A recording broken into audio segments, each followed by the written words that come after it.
안녕하세요. 자, 오늘 메모리 관리 두 번째 챕터에서는요, 정말 중요한 얘기를 해볼 겁니다. 특히 수많은 유저들을 동시에 처리해야 하는 게임 서버 개발자분들이라면 오늘 내용이 정말 피가 되고 살이 될 거예요. 윈도우 환경에서 성능을 정말 극한까지, 아주 바닥까지 싹싹 긁어 모으는 그런 메모리 관리 기술들을 아주 깊숙이 파헤쳐 보겠습니다. 한번 상상을 해보죠. 수만 명의 플레이어가 하나의 게임 월드 안에서 막 동시에 움직이고 싸우고 스킬을 쓰고 난리가 났습니다. 자, 이 어마어마한 부하를 서버가 버텨내면서 또 렉 없이 쾌적한 플레이를 제공해야 한다? 과연 뭐가 제일 중요할까요? 이 거대한 스케일의 자원 관리, 성공과 실패를 가르는 그 핵심 열쇠는 대체 뭘까요? 네, 정답은 바로 메모리 관리입니다. 이게 눈에 잘 보이지는 않잖아요? 근데 사실 서버의 심장, 아니 거의 뇌와도 같아요. 이 메모리를 어떻게 주무르느냐에 따라서 성능과 안정성이 정말 하늘과 땅 차이로 갈리거든요.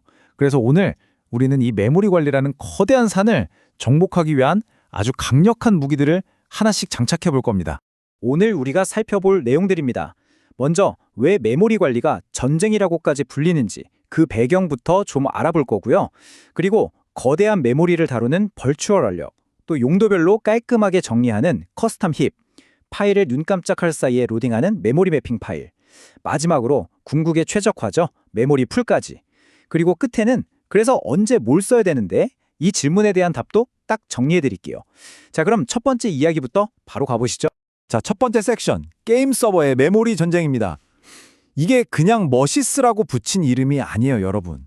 정말로 게임 서버 개발은요, 성능과 안정성을 호시탐탐 노리는 이 보이지 않는 적들과의 끊임없는 전투나 마찬가지입니다. 우리가 싸워야 할 주적들이 바로 이 녀석들입니다. 시도 때도 없이 발목을 잡는 성능 병목, 멀쩡한 메모리를 못 쓰게 조각조각 내버리는 메모리 단편화, 그리고 언제 터질지 모르는 시한폭탄 같은 지연 시간과 서버를 서서히 죽이는 메모리 누수까지 정말 하나하나가 다 까다로운 놈들이죠. 고성능 서버를 만들려면 이 문제들을 반드시 해결해야 하고요. 오늘 우리가 배울 기술들은 바로 이 적들을 때려잡기 위한 특수 무기들이라고 생각하시면 됩니다. 자, 첫 번째 무기입니다. 바로 버추얼 럭. 이건요, 뭐 몇 킬로바이트 이런 자잘한 거 다룰 때 쓰는 게 아니에요.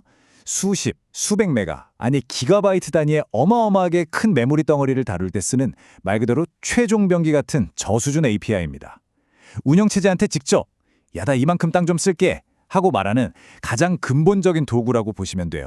버추얼 앨록의 핵심은 딱 두 단어입니다. 예약과 커밋. 이 둘을 분리했다는 게 진짜 신의 한 수거든요. 자, 왼쪽의 예약은 뭐냐면 그냥 주소 공간에 깃발만 딱 꽂아두는 거예요. 여긴 해 땅 하고 찜만 해두는 거죠. 실질 메모리는 하나도 안 써요. 그러다가 오른쪽의 커밋 단계에서 자, 이제 진짜 여기다 건물 좀 올리자 하면서 실제 물리 메모리를 할당하는 겁니다. 이 둘을 나눴다는 거, 이게 왜 그렇게 중요하냐면요. 바로 이 게으른 할당 방식 때문에 그렇습니다. 예를 들어 볼게요. 서버가 딱 켜졌을 때 플레이어 데이터용으로 32메가라는 엄청나게 큰 공간을 일단 예약만 걸어놔요. 이때 실제 메모리 사용량은 빵입니다. 용! 그러다가 플레이어 한 명이 접속을 딱 해요.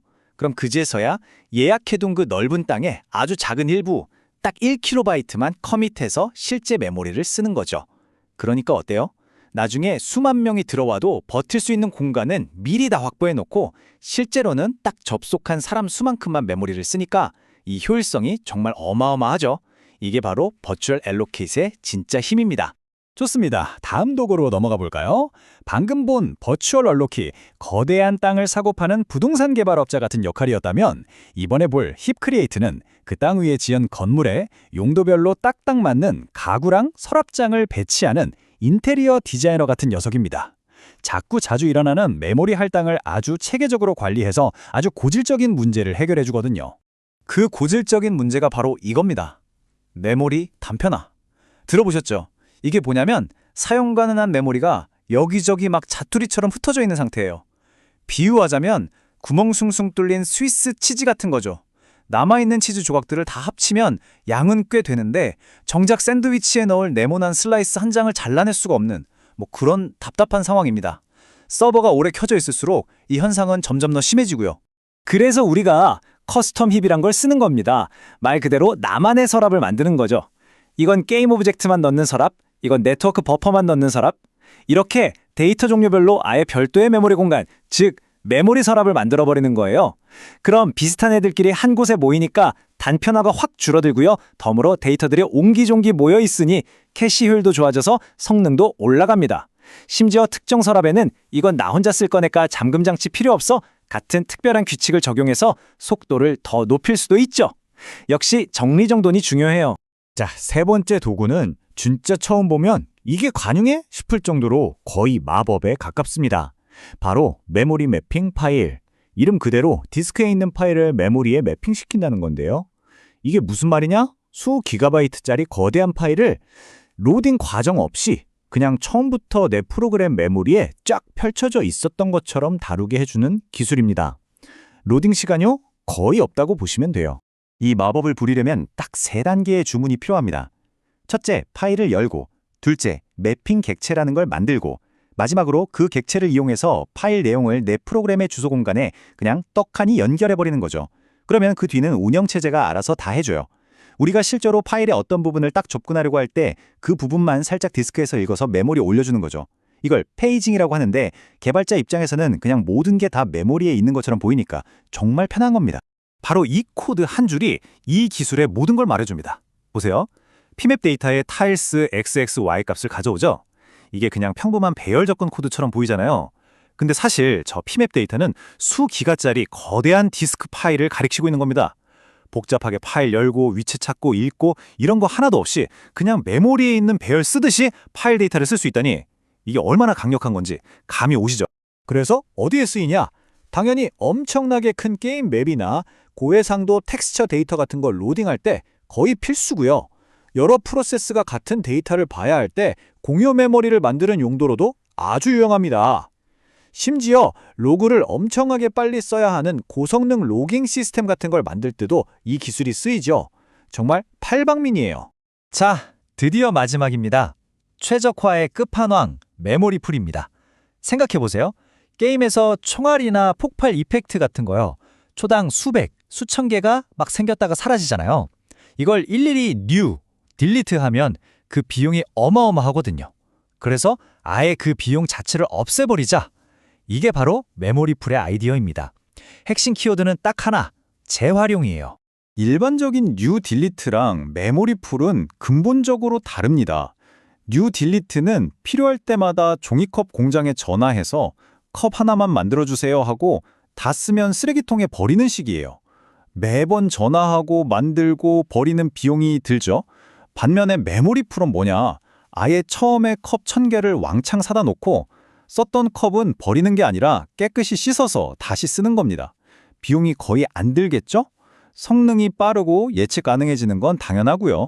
물론 이 메모리 풀도 어떻게 만드느냐에 따라 종류가 좀 나뉩니다. 표를 보시면 게임 오브젝트 풀 같은 경우는 여러 스레드가 같이 쓰는 공용 컵 보관함 같은 거예요. 그래서 누가 컵을 꺼낼 때 부딪히지 않도록 뮤텍스라는 자물쇠를 채워야 해서 가끔은 기다려야 할 수도 있습니다.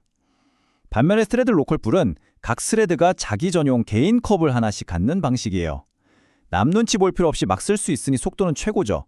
대신 규칙이 있어요. 자기가 쓴 컵은 반드시 자기가 씻어서 제자리에 두어야 한다는 거. 즉, 생성한 스레드에서 해제해야 한다는 제약이 따릅니다. 역시 상황에 맞게 골라 써야겠죠. 자, 이렇게 해서 강력한 메모리 관리 무기 4가지를 모두 살펴봤습니다.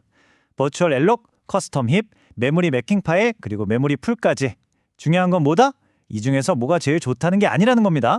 핵심은 내가 지금 해결해야 할 문제에 딱 맞는 최적의 도구를 칼같이 골라 쓰는 능력입니다. 그래서 제가 마지막으로 이 족보를 준비했습니다. 이거 하나면 딱 정리가 될 거예요. 자, 문제가 기가바이트급 월드 데이터를 다뤄야 한다면 정답은 버추얼 알록, 키워드는 예약과 커밋입니다. 자잘한 객체들이 너무 많아서 메모리가 조각 넣는다면 커스텀 힙으로 단편화를 잡으시면 되고요.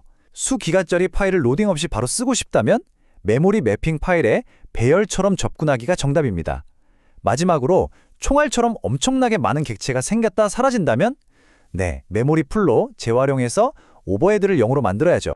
오늘 우리는 게임 서버라는 정말 성능에 있어서는 한 채 양보도 없는 까다로운 환경을 예로 들어서 메모리 관리의 정수를 한번 쫙 훑어봤습니다. 자, 이제 마지막으로 여러분께 질문 하나를 던지면서 마무리할까 합니다. 오늘 우리가 배운 이 강력한 메모리 관리 패턴들, 과연 게임 개발에만 쓰일까요? 한번 생각해 보세요. 초고속 거래가 필요한 금융 시스템이나 방대한 데이터를 다루는 과학 시뮬레이션, 실시간 데이터 분석 플랫폼, 이 기술들이 활약할 수 있는 분야는 정말 무궁무진하지 않을까요? 여러분의 분야에서는 이 기술들을 어떻게 활용할 수 있을지 한번 고민해 보시는 것도 재미있을 겁니다.